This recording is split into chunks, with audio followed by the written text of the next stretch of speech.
Sejarah haji dan umroh. Ibadah haji merupakan rukun Islam kelima yang wajib dilaksanakan oleh umat muslim yang mampu. Mampu yang dimaksud baik dari segala biaya, fisik, dan waktu.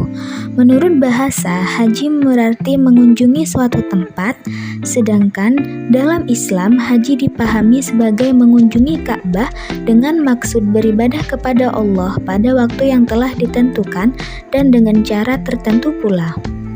Tujuan dari ibadah haji adalah untuk menegakkan tauhid agar senantiasa tunduk dan patuh kepada Allah.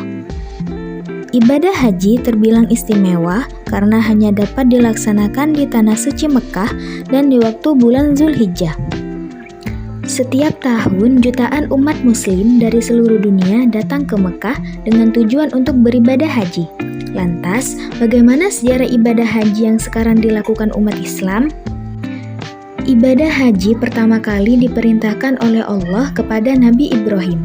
Nabi Ibrahim pula yang dipercaya oleh Allah untuk membangun Ka'bah bersama putranya, yaitu Nabi Ismail di Mekah. Ka'bah adalah rumah ibadah pertama sekaligus kiblat bagi umat muslim yang terletak di Mekah, tepatnya di tengah-tengah Masjidil Haram. Setelah selesai membangun Ka'bah, Allah memerintahkan Nabi Ibrahim untuk menyeru kepada manusia untuk melaksanakan ibadah haji. Nabi Ibrahim kemudian naik ke sebuah bukit di selatan Ka'bah atau Jabal Qubais sembari menyerukan perintah ibadah haji dari Allah. Setelah itu, malaikat Jibril mengajak Nabi Ibrahim dan menunjukkan bukit Safa, Marwah, hingga perbatasan tanah haram untuk diletakkan batu-batu.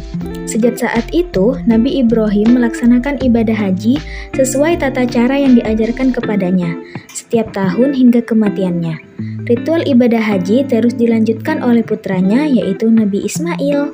Apakah Anda tahu tidak selamanya pergi haji untuk menjalankan rukun Islam kelima itu wajib?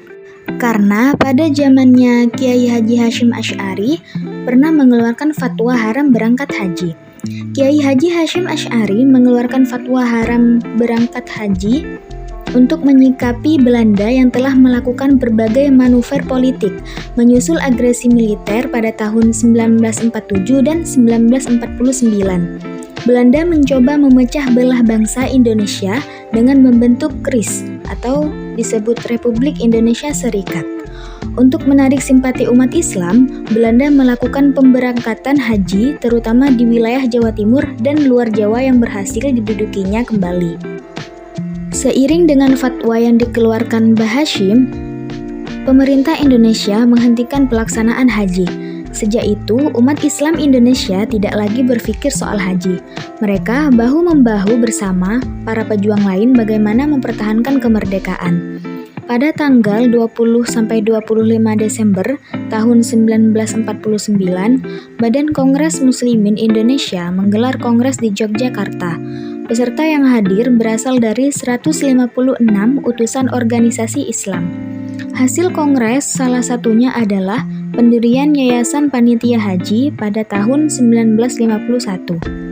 Yayasan merupakan penunjukan Kementerian Agama yang dikepalai oleh Kiai Haji Wahid Hasyim. Haji telah mengalami perkembangan yang signifikan dari masa ke masa. Pada masa lalu, haji adalah perjalanan yang berat dan membutuhkan waktu yang lama serta sangat memerlukan persiapan yang matang.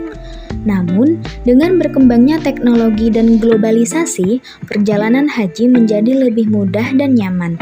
Transportasi yang digunakan saat ini pun sangat berkembang, sehingga Muslim dapat dengan mudah sampai ke Mekah dengan menggunakan pesawat atau kendaraan lainnya.